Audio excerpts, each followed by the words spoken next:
If your station is just joining us, good morning and welcome to NBC Nightside. Ahead in this hour, we'll have much more coverage of Hurricane Danny as it skirts the Gulf Coast.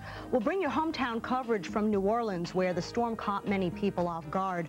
Plus, Kurt Gregory will have sports highlights, including a look at the British Open, where an Irishman has the lead. That's still to come on Nightside. Fashion designer Gianni Versace is being remembered as a quiet, peaceful man. In Miami, more than 700 mourners packed into St. Patrick's Cathedral to pay tribute. Versace's ashes arrived in northern Italy on Friday.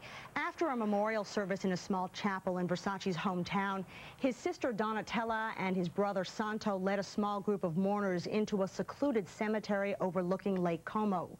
There, they laid Versace's ashes to rest. Versace was gunned down outside his Miami Beach home on Tuesday. The FBI has new information linking suspected serial killer Andrew Philip Cunanan to Versace's murder. Authorities believe they found the hotel room where Cunanan stayed for nearly 2 months before the murder. On Friday, police collected evidence from the Normandy Plaza Hotel, which is just 4 miles away from Versace's home. We get more on the investigation from NBC's Pete Williams. Police say their best hope for catching Andrew Cunanan is that someone will spot him. Crime Stoppers can help you. Investigators have checked out dozens of reports from men who think they've talked to, even danced with Cunanan in the days before Versace's murder. And the FBI is using its vast manpower to check airplane and train records, looking for young single white men who bought one-way tickets with cash within 12 hours of Versace's murder. Miami police are scouring the main routes out of town, and they're checking out dozens of reports of stolen cars because Cunanan is believed to have stolen at least 3 cars in the past 2 months. But until he shows up somewhere else, they're assuming he's still around in hiding. I have no proof that he has left the area. And until such time that we can be convinced that he's no longer here, we are going to work just as if he was in our community. That red pickup that police say Cunanan parked a month ago near Versace's house has yielded a number of clues, including a wallet, clothes, and other items belonging to Chicago real estate developer Lee Miglin, already thought to be one of Cunanan's murder victims. Outside today's memorial service, an Italian official hoped Cunanan is found quickly. We thank the American authorities for what they are doing. We feel that justice should be done in the very near future in order to restore the feelings of much of the Italian public opinion. Law enforcement officials are well aware of the pressure. One investigator said today, "We know the world is watching us." Well aware, too, they say, that Andrew Cunanan is considered armed and very dangerous.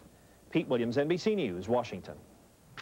The FBI and the nation continue to search for a motive in Cunanan's alleged killing spree.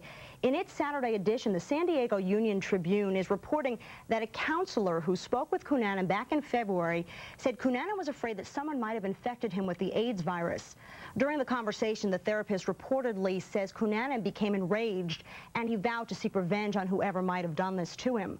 The paper says Cunanan had never confirmed to the counselor, however, that he had tested positive for HIV. Well, things are slowly getting back to near normal on the crippled Russian space station Mir. Officials say the 3-man crew has fixed most of the damage from Thursday's mishap. That's when a vital plug was accidentally disconnected. The latest problems caused the 3rd delay in the crucial repair mission to fix the station. The repair may now have to wait until next month when a new crew is scheduled to arrive. Russian scientists are blaming the incident on human error. Mir's weary crew has now been ordered to rest all weekend long. In Washington, the second full week of campaign finance hearings has come to an end. But as Nightside Sandy Gilmore reports, the hearings don't seem to be getting anywhere. 2 weeks into the Senate hearings on Democratic fundraising, and so far, no bombshells, no smoking guns, no spies.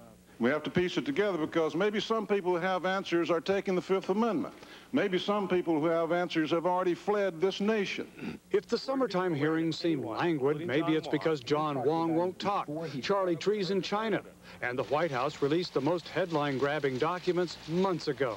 I think the hearings are somewhat deadlocked. There's not very much new information that is coming out that the media didn't have before the hearings.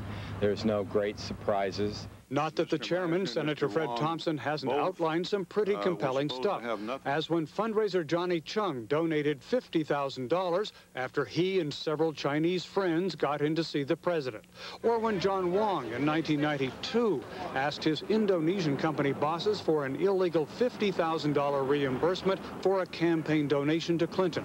But other questions remain unanswered. Testimony from a screened-off CIA official was tantalizing, but just what did Mr. Wong do with secret information he got as a Commerce Department official?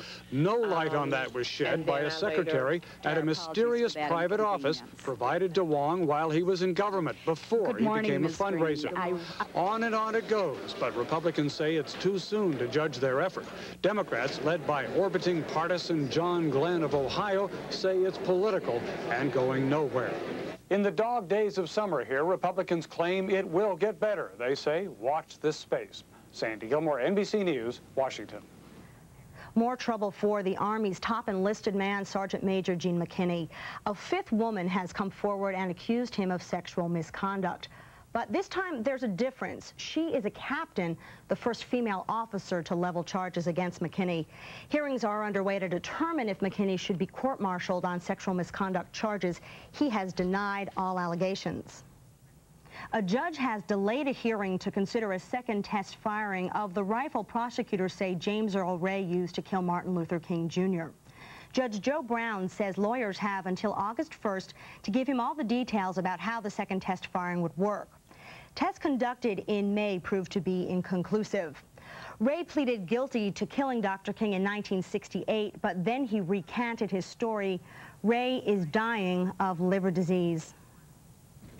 And still to come on NBC Nightside, more on Hurricane Danny. We'll have hometown news coverage from Louisiana in our next half hour. But coming up next, we've got Bill Weld versus Jesse Helms. Tell you all about it.